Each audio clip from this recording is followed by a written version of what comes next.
네, 애굽에서 나온 이스라엘 백성들이 만 3개월이 되는 마지막 날에 시내산 앞에 도착했습니다.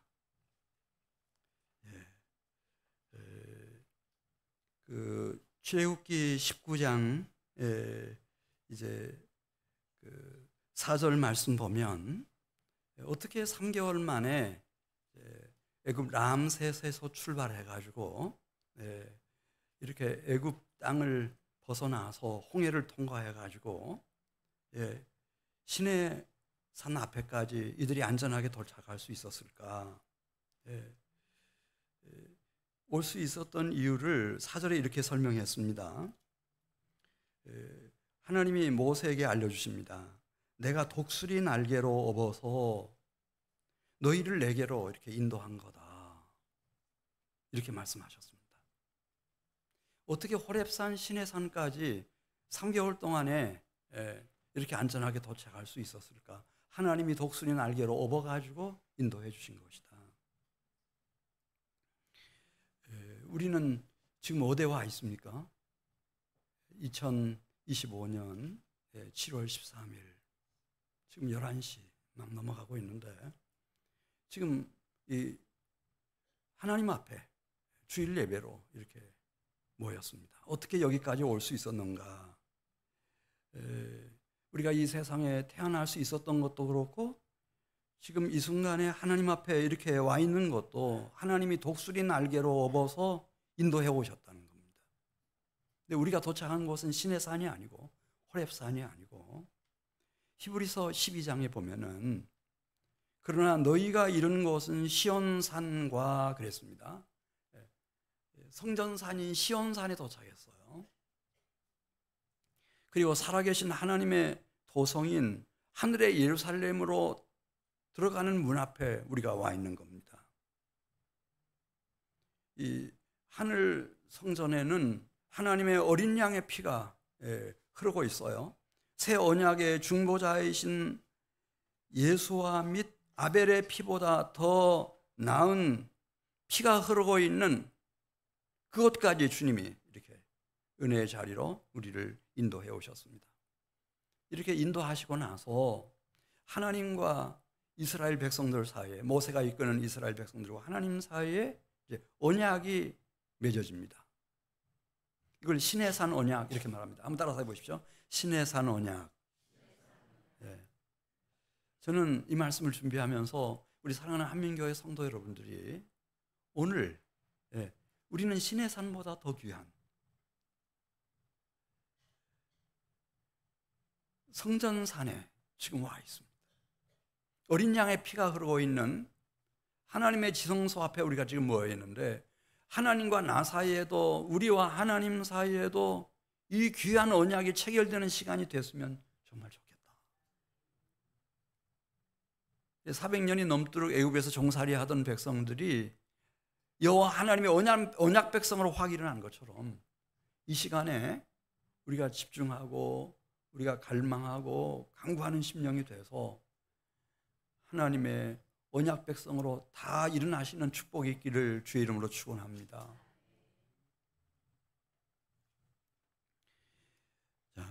출애굽기 19장 5절 말씀 보면 이 하나님과 나 사이에 우리와 하나님 사이에 맺어지는 이 언약의 말씀을 지켜 살면 우리의 미래가 어떻게 전개될 것인지 이렇게 설명했습니다. 출애굽기 19장 5절입니다. 세계가 다 내게 속하였나니 너희가 내 말을 잘 듣고 내 언약을 지키면 너희는 모든 민족 중에서 내 소유가 되겠고 너희가 내게 대하여 제사장 나라가 되며 거룩한 백성이 되리라.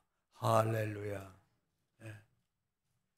하나님이 애굽 땅에서 이스라엘 백성들을 불러내실 때 하나님의 원대한 계획, 경륜이 있었습니다.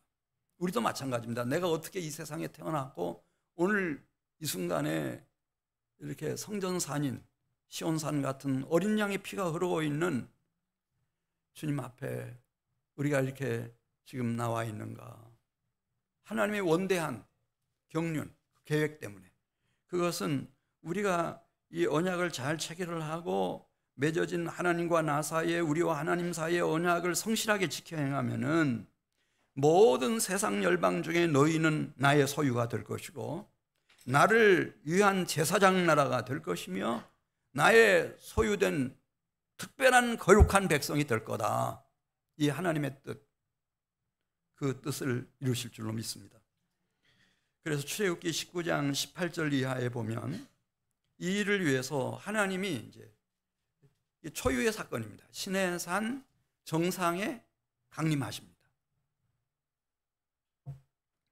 그 시내산에는 연기가 그때 자욱했고 시내산 정상은 불길에 휩싸였습니다. 그리고 시내산은 크게 진동했습니다. 그리고 나팔 소리가 하늘로부터 울려 퍼지기 시작했습니다. 점점 크게 울려 퍼지면서 여호와 하나님은 이 모세를 시내산 정상으로 불러 올리십니다. 그리고 이스라엘 백성들과 하나님 사이에, 하나님과 이스라엘 백성들 사이에 언약이 체결이 됩니다. 그 첫 번째 언약입니다. 출애굽기 20장 3절 말씀입니다. 첫 번째 언약, 우리 3절 같이 읽습니다. 너는 나 외에는 다른 신들을 내게 두지 말라.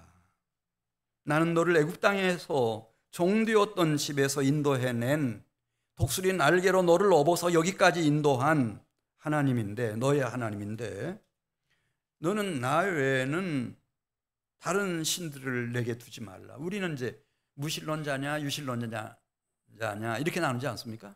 유신론자면 기독교인일 가능성이 많겠다. 근데 그렇지는 않습니다.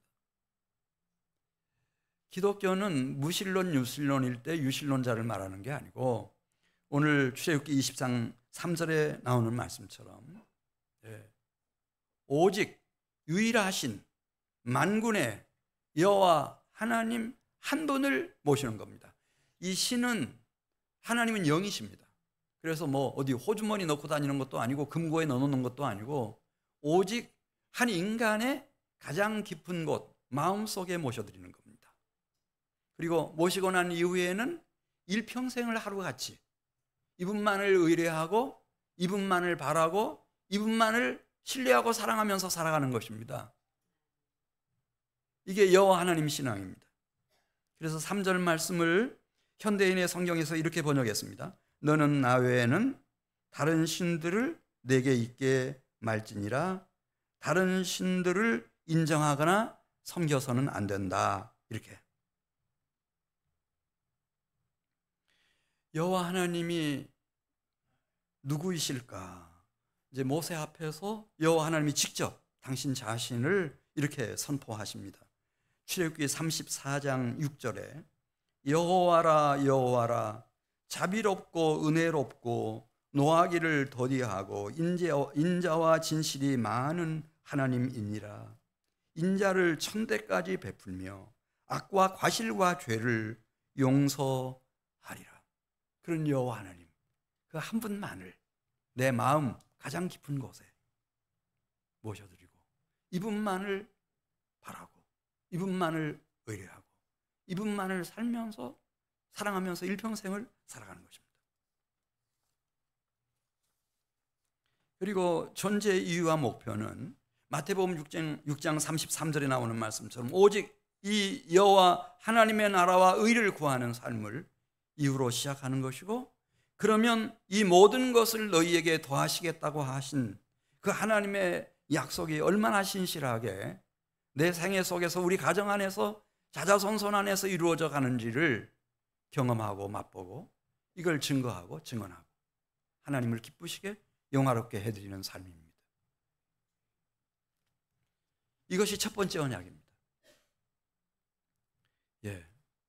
왜냐하면 여호와만이 가장 높으시고 가장 영화로우시고 그리고 영원부터 영원까지 계시는 거룩하신 하나님이시기 때문에 여호와를 이렇게 내가 나의 하나님으로 이렇게 선택하고 나서 다른 신들을 내 마음에 둘 수가 없습니다. 둬서도 안 됩니다.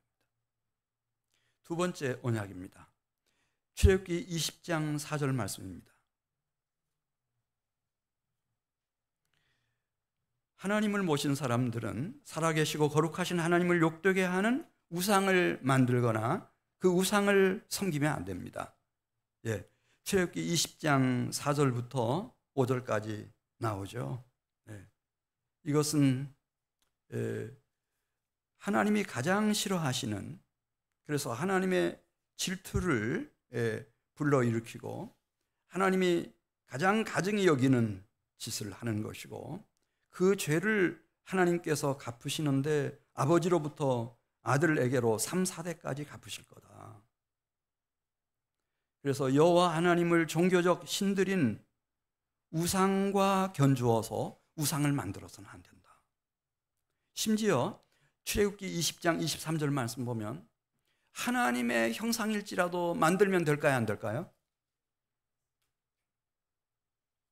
자, 우리 출애굽기 20장 23절 말씀을 같이 보겠습니다. 시작. 너희는 나를 비교해서 은으로나 금으로나 너희를 위하여 신상을 만들라고 그랬습니까?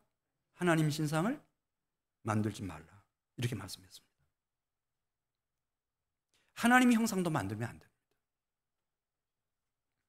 이사야 40장 18절에 아무리 대단한 최고의 장인이 만들었다 할지라도, 그게 금은 보석으로 만들었다 할지라도, 하나님은 영원부터 영원까지 살아계시는 가장 영화로우시고 거룩하신 하나님이십니다.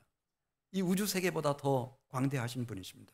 그분을 이렇게 한 틀 안에다가 형상으로 만들어 놓으면 그 하나님을 욕되게 하는 겁니다. 그래서 이사야 40장 18절 말씀, 그런즉 너희가 하나님을 누구와 같다 하겠으며 무슨 형상을 그에게 비기겠느냐. 우상은 장인이 부어 만들었고 장색이 금으로 입혔고 또 은사슬을 만든 것이니라. 따라서 모든 형상에 대해서, 우상들에 대하여, 그 우상을 숭배하는 행위에 대하여는 신명기 4장 24절 내 하나님 여호와는 소멸하는 불이시요 질투하는 하나님이시니라. 여호와 하나님을 자기 하나님으로 모신 사람들은 형상을 만들면 안 됩니다. 여기 교회도 보십시오. 예수님 형상도 없잖아요. 종교개혁자들이 그냥 예수님이 지고 가셨던, 당신이 못 박혀 돌아가셨던 십자가 형틀만 기념으로 하나 있는 거지, 형상을 못 만듭니다. 만들면 안 됩니다.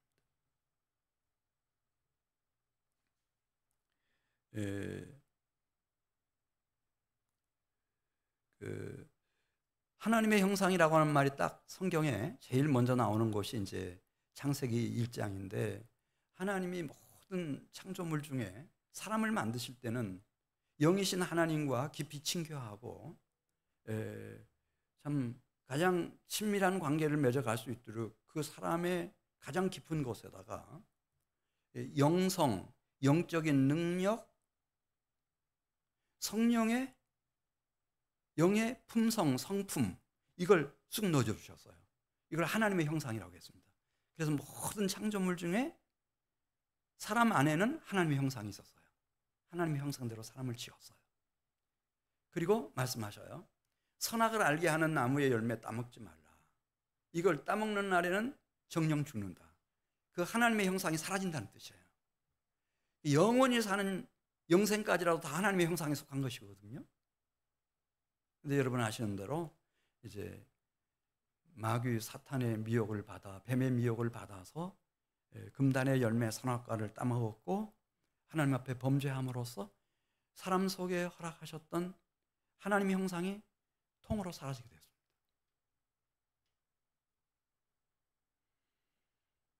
그리고 이 세상은 죽음, 사망의 흑암이 덮어버렸습니다. 하나님이 우리를 사랑하시기 때문에 이제 최후로 하나님의 형상을 한 분 보내십니다. 그분이 누군가? 요한복음 3장 16절에 나오는 아버지 품속에 계시던 하나님의 독생자 예수 그리스도이십니다. 이분이 하나님의 형상이십니다. 어떻게 그걸 알 수 있나요? 고린도후서 4장 4절 보겠어요. 물론 이분이 2000년 전에 왔다 가셨고 이분이 하나님의 형상이라고 하는 것 이 세상 사람들은 모릅니다. 관심조차 없습니다. 근데 왜 이렇게 됐나? 고린도후서 4장 4절 보겠습니다. 그 중에 이 세상 신 사탄 마귀가 믿지 아니하는 자들의 마음을 혼미하게 하여 그리스도의 영광의 복음의 광채가 비치지 못하게 만들어 놓아서 모든 인생들이 아담과 하와 이후에 하나님을 떠나고 나서 하나님의 형상에 대한 관심이 없습니다. 그리고 누가 하나님의 형상인 줄도 모릅니다. 그런데 고린도후서 4장 4절 마지막에 보면 누가 하나님의 형상이니라 그렇게 성경이 선포를 하죠. 하나님의 독생자 예수 그리스도는 누구라고요? 하나님의 형상이니라 이렇게 선언하는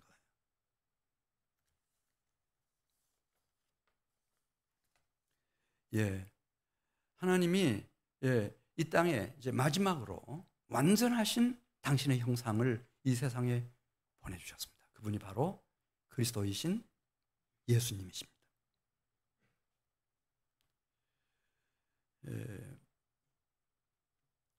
제 3계명으로 가겠습니다. 지금 제가 두 가지 말씀드렸습니다. 여호와를 자신의 하나님으로 모신 사람들은 다른 신을 섬길 수 있다 없다? 섬길 수 없다. 또 한 가지, 여호와를 자신의 하나님으로 모신 사람들은 형상을 만들어 우상 숭배할 수 있다 없다? 당신의 형상이라도 만들지 마라. 왜냐하면 종교적인 우상 숭배가 아니기 때문에 하나님을 섬기는 신앙생활은 종교생활이 아니기 때문에. 세 번째가 오늘 이제 출애굽기 20장 7절 말씀에 보면 영이신 여호와 하나님의 이름의 의미, 이 소중함, 이 가치를 아는 겁니다. 그래서 7절에 이렇게 말씀했습니다. 너는 내 하나님 여호와의 이름을 망령되게 부르지 말라. 여호와는 그의 이름을 망령되게 부르는 자를 죄 없다 하지 아니하리라. 그러면은 여호와의 이름을 망령되이 함부로 부르는 것은 어떻게 하는 것이 하나님의 이름을 욕되게 하는 것일까? 레위기 19장 12절에 나와요. 레위기 19장 12절은 다 한번 보셨으면 좋겠네요. 성전 안에서든지 아니면 어떤 이해관계를 다투고 있는 법정에서라든지 또 세상에서 뭐 자기가 무슨 대전시장이 된다든지 대통령이 된다든지 그런 위치에 있었을 때 여호와의 이름으로 거짓 맹세를 하면 이것은 하나님의 이름을 욕되게 하는 것이고 망령되게 일컫는 것이고 하나님의 이름을 함부로 하는 것이라는 겁니다. 우리 19장 레위기 19장 12절 너희는 내 이름으로 거짓 맹세함으로 내 하나님의 이름을 욕되게 하지 말라. 나는 여호와이니라.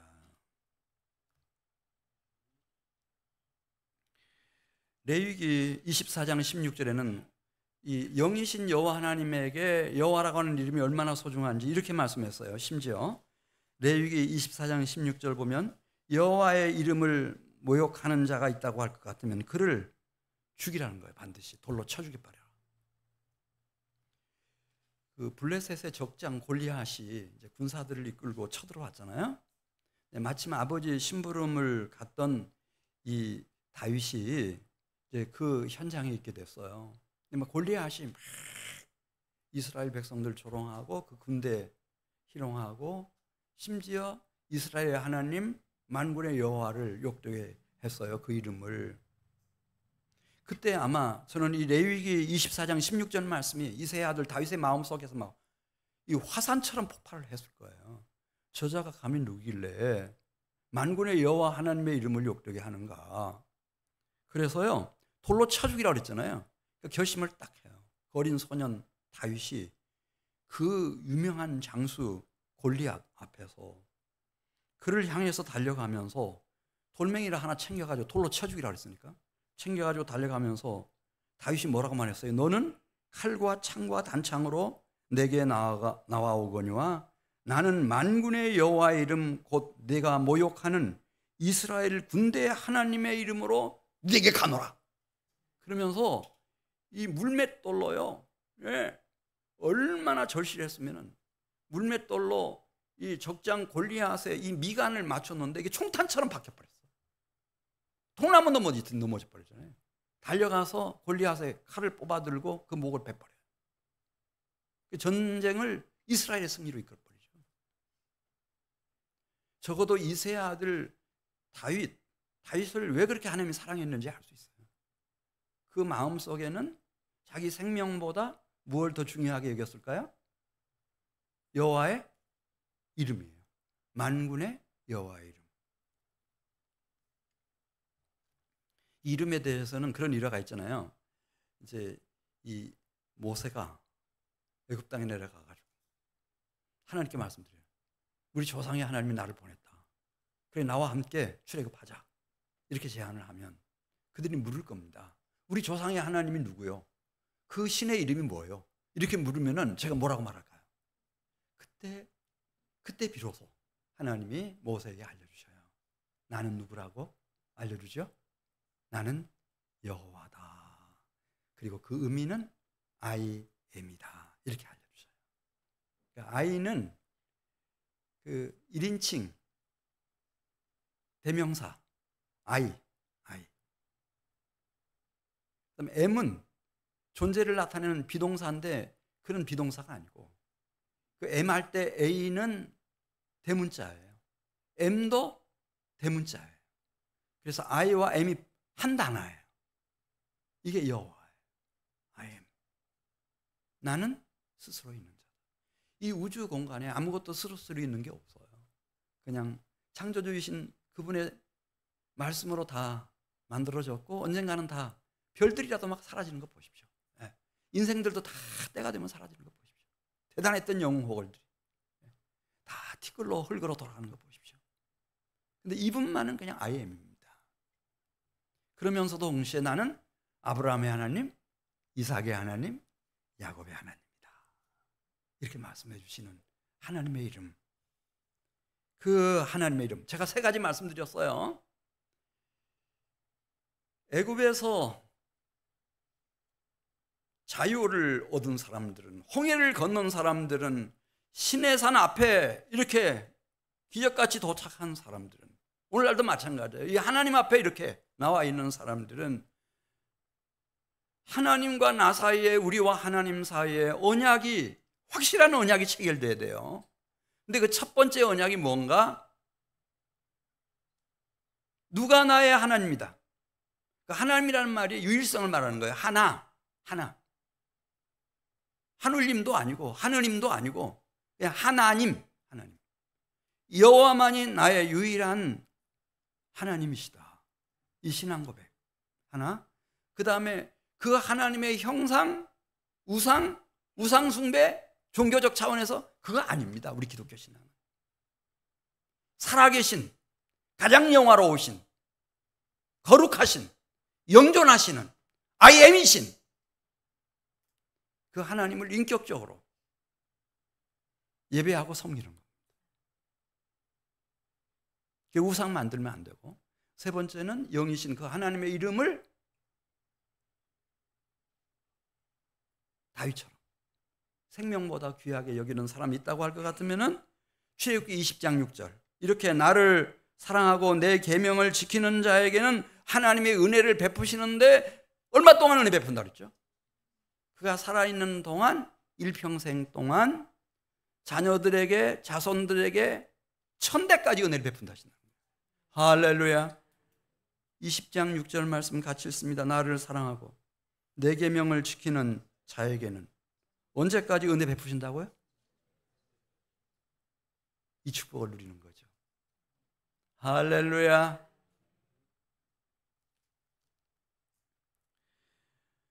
자, 제4계명입니다. 제4계명. 4계명은 8절에 나와요. 뭐죠? 안식일을 기억하여 거룩하게 지키라. 근데 이제 이게 10계명이 이제 그 모세오경에 보면은 출애굽기에도 나오고 신명기 5장에도 나와요. 근데 왜 안식일을 지켜야 되는지 설명을 하는데 달라요. 예, 이 출애굽기 20장, 그러니까 이 모세가 지금 애굽에서 나온 지 만 3개월 되는 80세 때예요. 그때는 왜 안식일을 지켜야 되는지 그렇게 설명해요. 9절부터 11절까지 쭉 보면은 여호와 하나님이 창조하셨고, 다 창조하셨어요.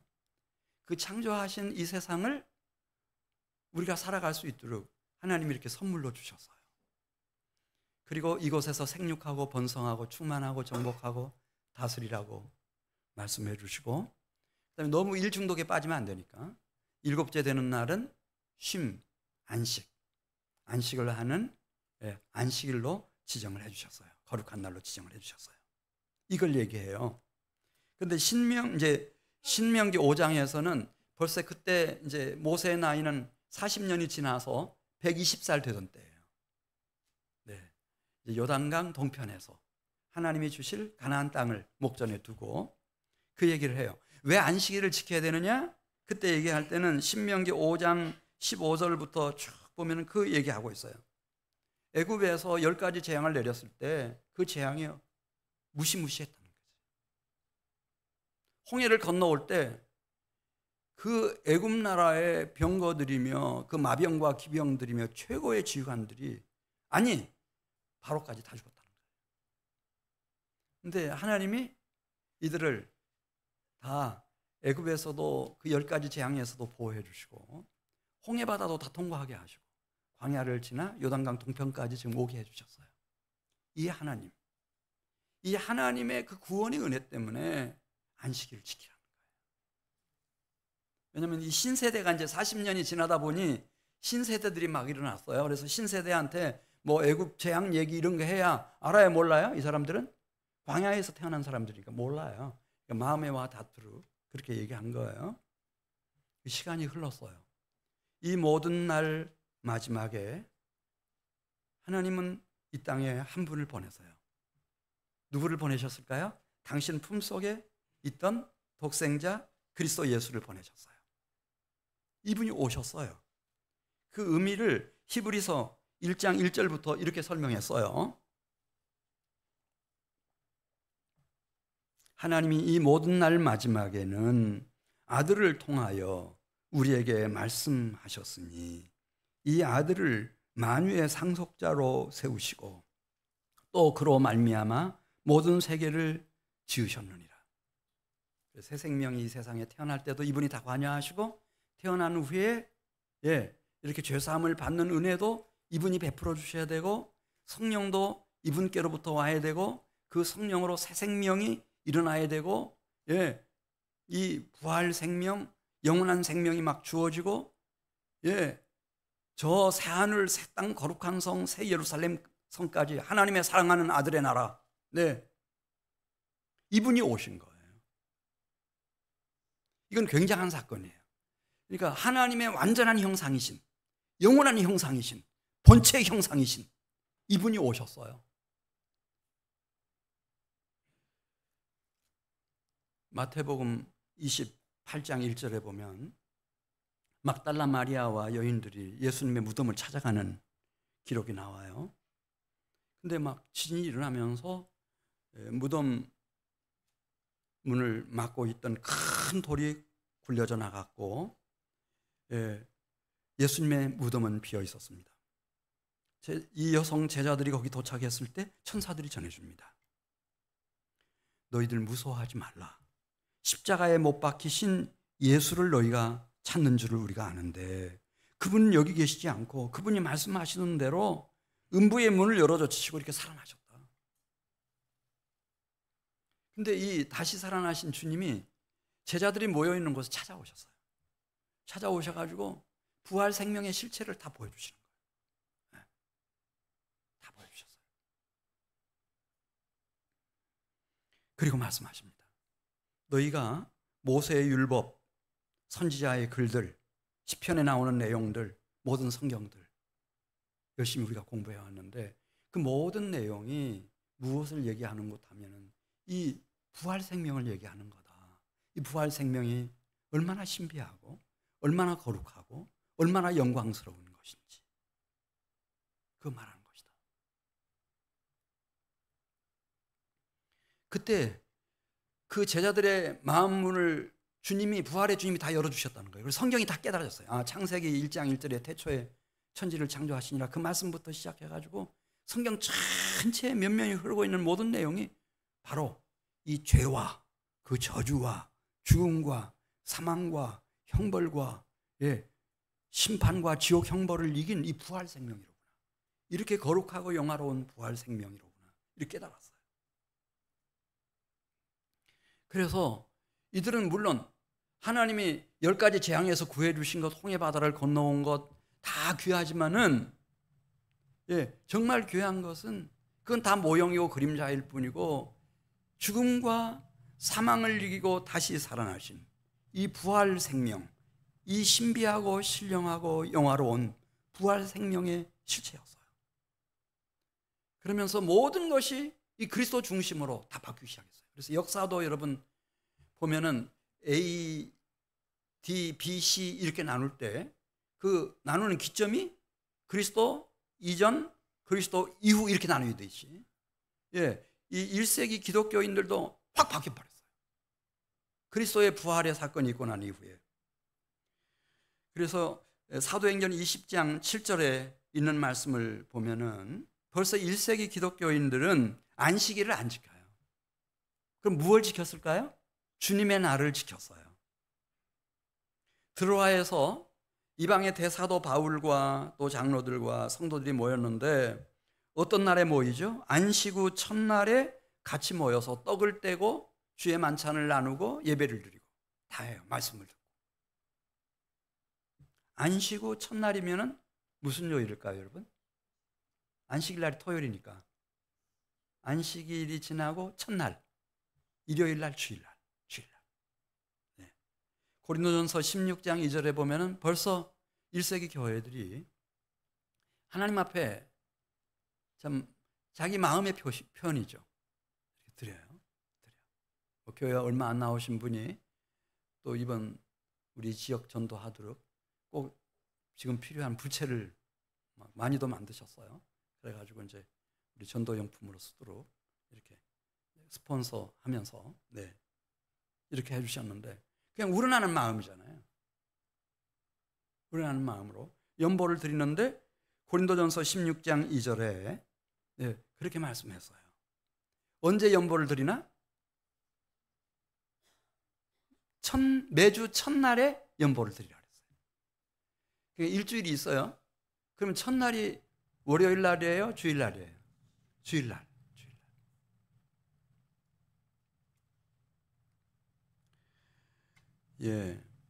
골로새서 1장 14절에 그리스도 예수는 우리의 허물과 죄를 사함받는 이 성량함의 은혜, 대속의 은혜를 베푸실 뿐만 아니라 이분은 부활에 잠자는 자들의 첫 열매가 되시고 보이지 아니하는 하나님의 형상이신데, 그래서 이 주일날에 막 은혜가 그렇게 임하는 거예요. 사도행전 1장 10절에 보면 사도 요한이 그날이 무슨 날이었는가? 주일날이었어요.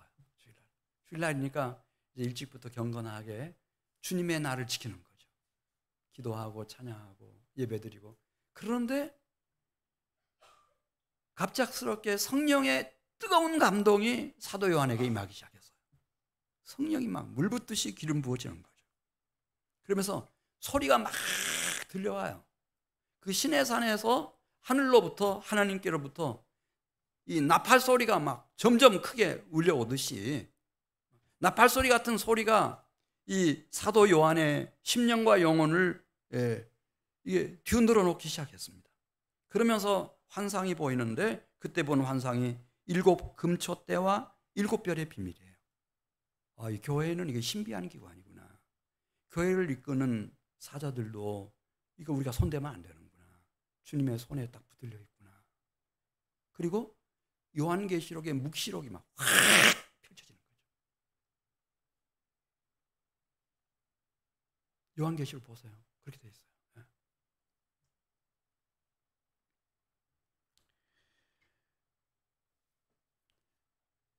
그래,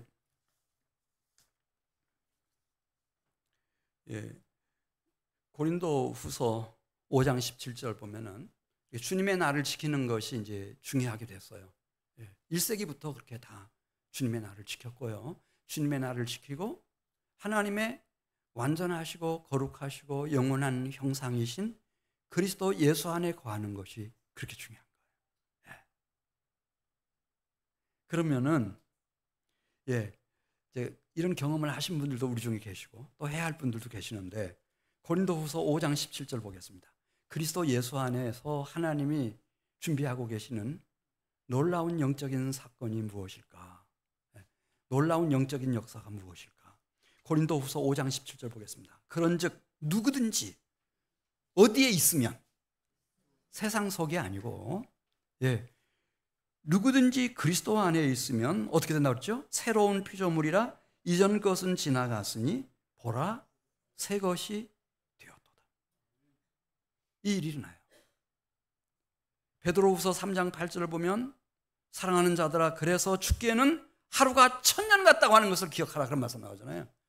내가 100세 인생이라고 하지만은 100년을 살아도 이루지를 못했어요. 무두셀라처럼 1000년을 사는 사람이 나온다 하더라도 이루지를 못하는 게 있어요.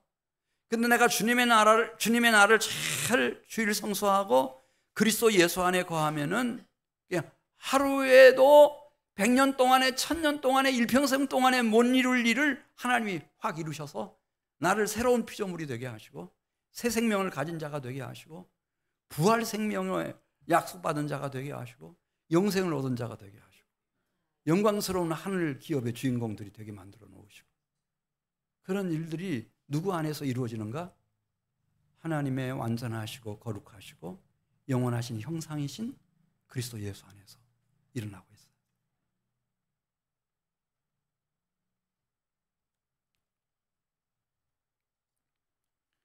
그래서 지금은 이제 안식일을 지키는 것이 아니고 무엇을 지킨다고요?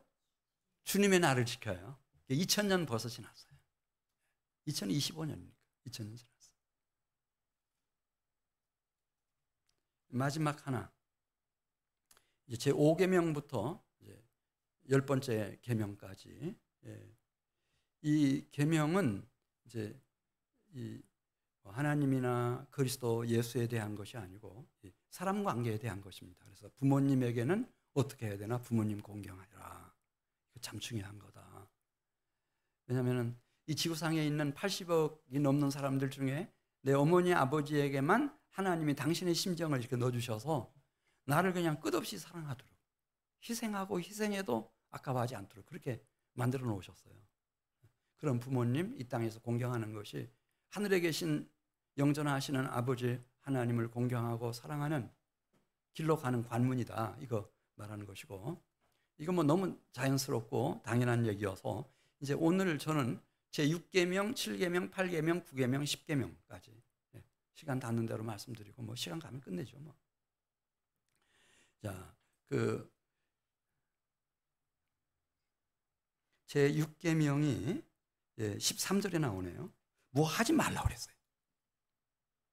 뭐 하지 말라고 그러죠? 살인하지 말라. 그러면은 딱 튀는 분들이 계실 거예요. 내 정적은 어떻게 해? 우리의 주적들은 어떻게 해? 누구든지 다 자기가 좋아하는 사람이 있고 싫어하는 사람이 있고 그렇잖아요.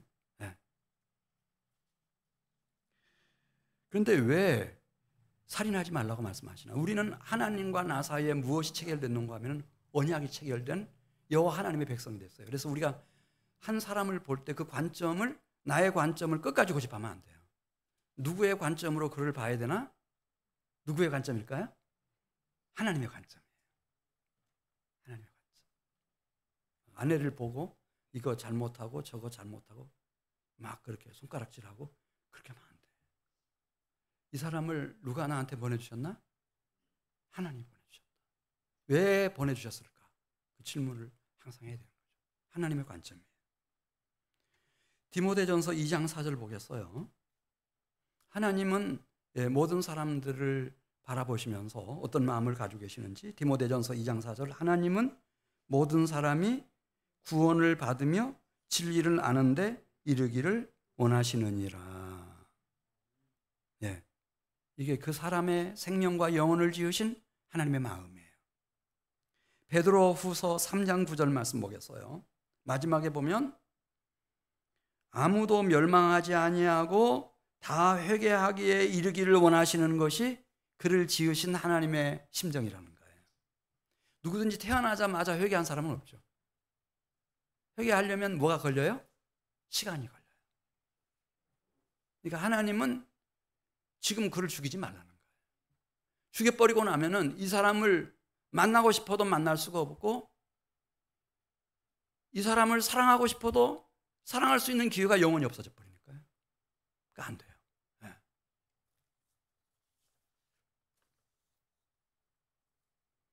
누가복음 15장에서 예수님 말씀하셨잖아요. 죄인 한 사람이 회개하면 하늘에서는 회개할 것 없는 의인 99으로 말미암아 기뻐하는 것보다 더 기뻐하신다. 하나님은 무엇을 기대하고 계시는가? 그 영혼의 회개하고 돌아오는 것을 기대하고 계셔요. 아버지 같은 심정으로. 그래서 예수님은 아예 관점을 바꿔놓으셨어요. 마태복음 5장 21절 이하에 보면 살인하지 말라, 그런 말을 너희가 들었다. 살인하면 살인자가 돼서 심판을 받게 될 거다.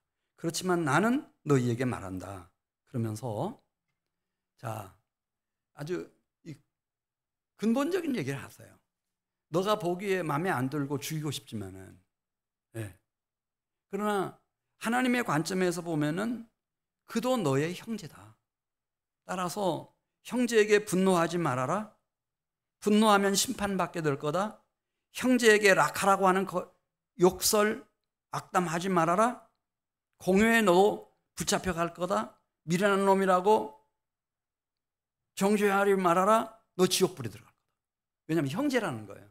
다 이렇게 한 조상으로부터 왔어요. 아담과 하와로부터 또 이 노아로부터 이렇게 다 와서 하나님이 볼 때는 그냥 다 형제, 자매라는 거죠. 그래서 우리가 어떤 사람을 막 정죄하고 막 이렇게 분노하고 그럴 권리는 없어요. 그럼 그 분노 자체가, 그 정죄하는 것 자체가 악한 거예요. 주님 눈에는, 재판장이신 하나님 눈에는. 우리에게 무슨 고난이 있나? 갈라디아서 6장에 말씀하세요. 우리에게는 낙심하지 아니하고 끝까지 선을 행할 권리만 있어요. 할렐루야. 우리가 부부로 만났든 가족으로 만났든 교우로 만났든 이웃으로 만났든 마찬가지예요. 우리는 낙심하지 아니하고 끝까지 선을 행할 권리만 있어요. 우리가 막 분노하고 욕하고 정죄하고 이렇게 할 수 있는, 살인하고 그런 권리는 없어요. 살인하지 말라. 그리고 7계명은 뭐죠? 14절 읽습니다. 7계명 뭐 하지 말라 그랬죠? 간음하지 말라. 아니 뭐 나라에서도 뭐 서로 좋으면은 그거 간통죄 아니라는데 무슨 뭐 성경은 옛날 얘기하고 있네. 이거 뭐 무슨 얘기야? 이렇게 할지 모르지만은 여러분 한번 천천히 생각해 보세요. 아무리 뭐 나라에 뭐 국법이 어떻고 헌법이 어떻고 한다 하더라도, 자, 나와 그 사람이 막 죽고 못 살아요. 우리는 이걸 로맨스라고 생각하지 절대 무슨 간음 이렇게 생각하지 않아요. 죄라고 생각하지 않습니다. 근데 그 사람도 배우자가 있고 나도 배우자가 있어요. 그럼 배우자들이 이 사실을 알게 됐을 때 그 아픔이 얼마나 클까? 배신감의 고통이 얼마나 클까? 또 그 형제들이 있고 부모가 있고 가족들이 있고 자녀들도 있고 자손들도 있어요. 돌아가실 때 보면은요, 이게 그렇게 쉽게 용서가 안 되고 치유가 안 돼요. 꼭 얘기해요. 장례식 다 끝나고 그 다음에 시간이 지났을 때 어느 순간에 얘기해요. 목사님, 제 남편이요, 너무 잘나가지고요, 젊어서 집에도 안 들어오고 이렇게 속 썩였어요. 그게 지금 용서가 안 됐다는 뜻이에요. 용서가 됐으면 목사님 앞에서 그런 말 하겠어요?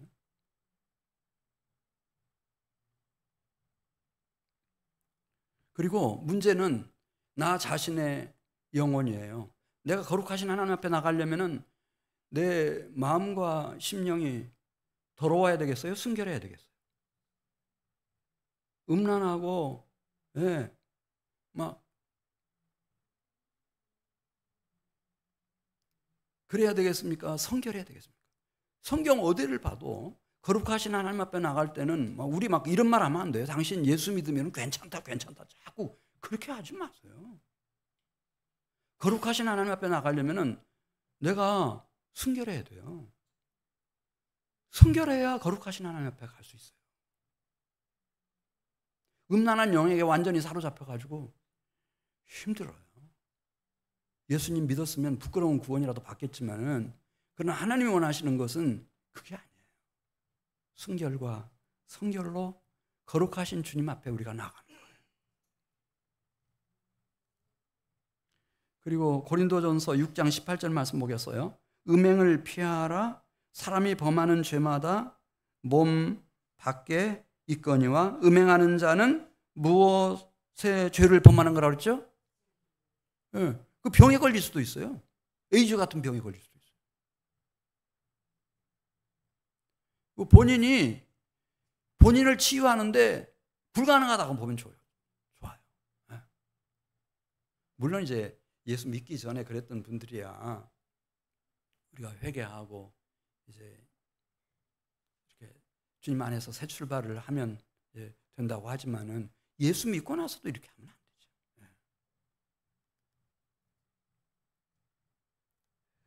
그래서 예수님은 가장 좋은 방법을 알려주셨어요. 마태복음 5장 27절에 보면은 이제 이 음욕이라고 하는 것이 내 안에 지금 침투해 들어왔는지 안 왔는지를 알 수 있는 사람이 이 세상에 아무도 없대요. 딱 알 수 있는 사람 누구 한 사람 있다 그랬죠? 본인 한 사람 있다. 본인 한 사람이 있어서 이렇게 음욕이 내 안에서 이렇게 꿈틀댈 때는 그때 즉각적으로 이 음욕의 문제를 해결해야 된다고 그랬어요. 자, 마태복음 5장 27절입니다. 또 간음하지 말라 하였다는 것을 너희가 들었으나 나는 너희에게 이르노니 음욕을 품고 여자를 보는 자마다 마음에 이미 간음하였느니라. 우리가 순결하지 않고 성결하지 않고는 하나님 앞에 나아가며 또 이렇게 이 세상의 죄 가운데 있는 이들을 하나님 앞으로 인도하는 일이 불가능하다고 보면 좋아요. 그렇게 전도할 생각도 안 나요. 자, 이제 제 8계명입니다. 제 8계명은 15절에 뭐 하지 말라고 그랬죠? 도둑질 하지 말라. 뭐 한 번 도둑질해서 내 평생 먹고 살겠는데, 내 팔자를 고치겠는데 왜 도둑질 하지 말라고 말씀하시나? 요한복음 10장 10절에 보면은 이 도둑질을 한번 한다고 하는 것은 무슨 뜻인고 하면은 내 소속을 나에게 확인시켜주는 행위라는 거예요. 요한복음 10장 10절입니다. 도둑이 오는 것은 도둑질하고 죽이고 멸망시키려는 것뿐이요 내가 온 것은 양으로 생명을 얻게 하고 더 풍성히 얻게 하려는 것이라. 그래서 예수 그리스도 안에 있는 사람들은 주님을 따르기 때문에 그렇게 쉽게 도둑질을 할 수가 없다는 거죠.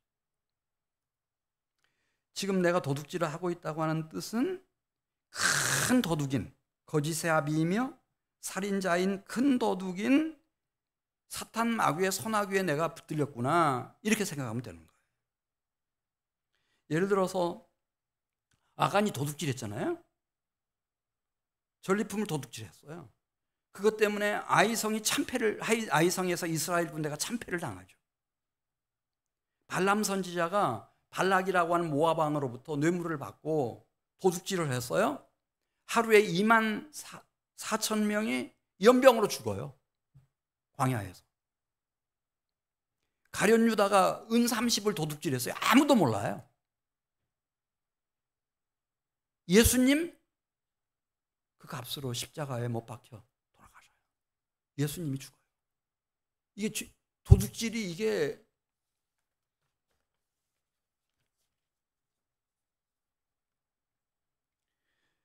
자, 제9계명 보겠어요. 제9계명 보면은 뭐 하지 말라고 그랬어요. 16절에 내 이웃에 대하여 거짓 증거하지 말라. 이 거짓말, 뭐 하얀 거짓말은 할 수도 있지, 살아가면서. 그런데 열왕기상 22장에 보면 그 얘기 나와요. 아합이 죽어요.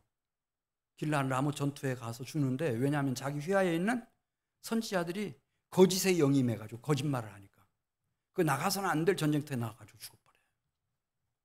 거짓의 영이 있어요. 자, 요한복음 8장 44절 말씀 보겠어요? 요한복음 8장 44절. 사탄 마귀, 그는 처음부터 살인한 자요, 그리고 마지막에 보면 거짓을 말할 때마다 제 것으로 말하나니 이는 그가 거짓말쟁이요 거짓의 아비가 되었습니다.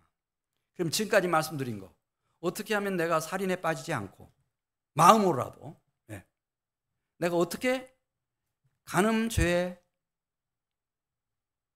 범하지 않고, 내가 어떻게 평생을 도둑질하지 않고, 내가 거짓 증거하지 않고,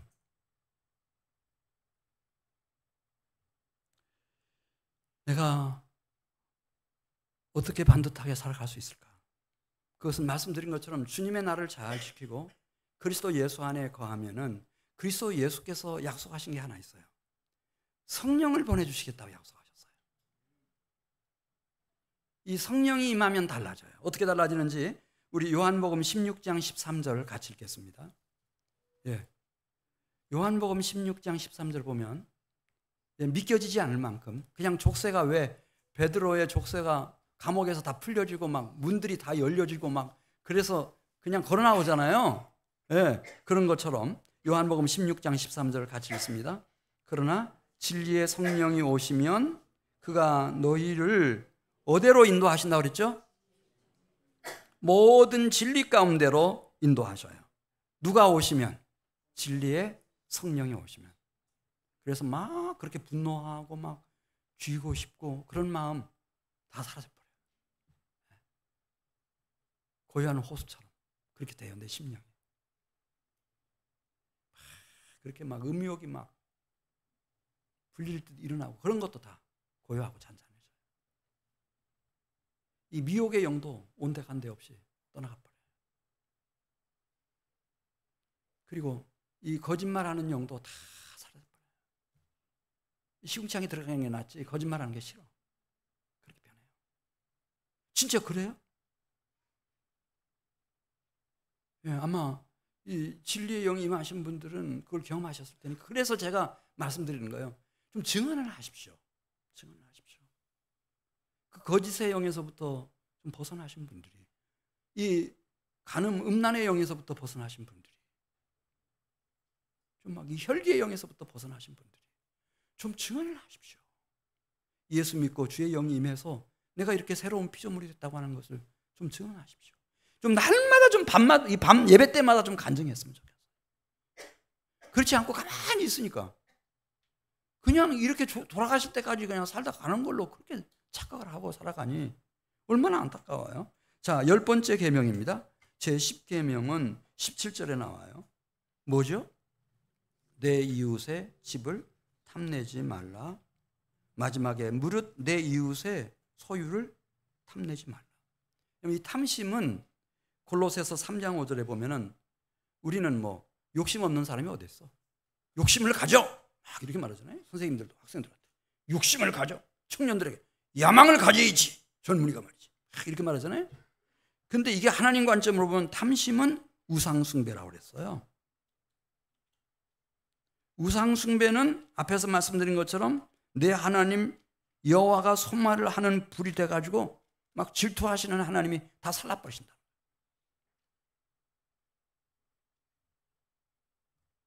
욕심이 잉태한 즉 죄를 낳고, 죄가 장성한 즉 무엇을 낳는다고 그랬어요? 사망을 낳는 거예요. 그렇게 인생 끝내버려요. 자기도 죽고 많은 사람들을 못 살게 만들고 끝나는 거죠.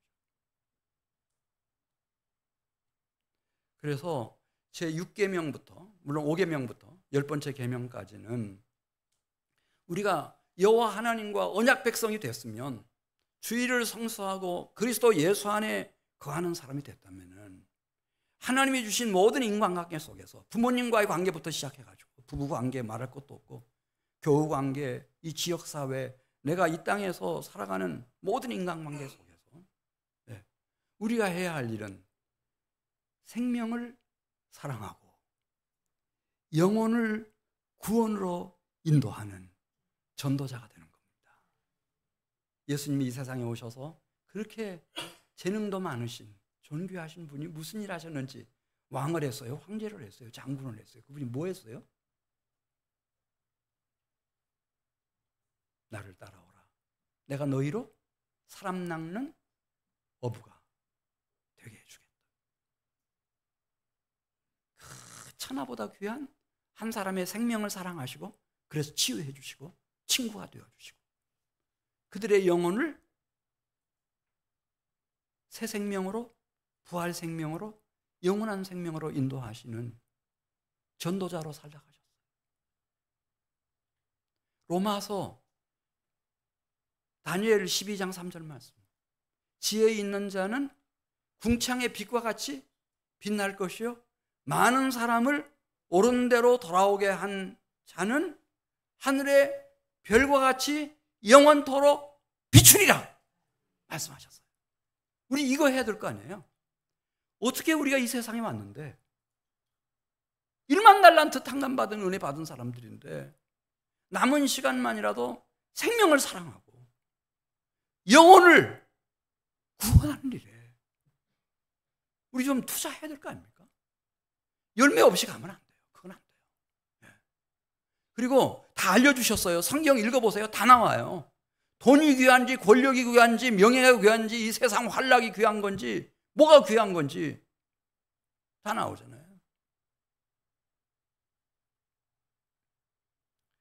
날씨가 이제 이렇게 무덥기는 하지만은 여러분들 막 너무 요즘 기도해 주시고 또 저녁 예배 때마다 또 우리 합심해서 기도해 주시고 또 열심히 나가서 이렇게 초청해 주시고 뭐 어떤 분들은 생수로 어떤 분들은 또 이렇게 여러 가지 부채로 뭐 전도용품들로 이렇게 수고하셔서 너무너무 감사하고, 근데 이게 막 계속 6개월이고 뭐 3개월이고 계속 할 수 있는 게 아니고 이제 지금 얼마 안 남았어요.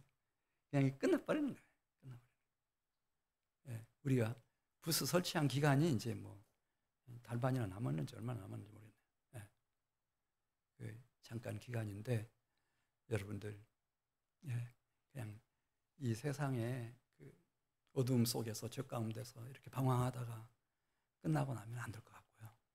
우리도 이제부터는 떨치고 일어서서 우리가 한 목소리로 여호와 하나님의 언약 백성이 다 되시기를 바라고, 그리고 하나님이 주신 생명, 영혼을 구원하는 일에 진력하는 남은 생애 되시기를 바랍니다. 나를 사랑하고 내 계명을 지키는 자에게는 몇 대까지 은혜를 베푸신다고요? 할렐루야. 그 증거가 좀 되어주시기를 바라요. 그 증인들이 되어주시기를 바랍니다.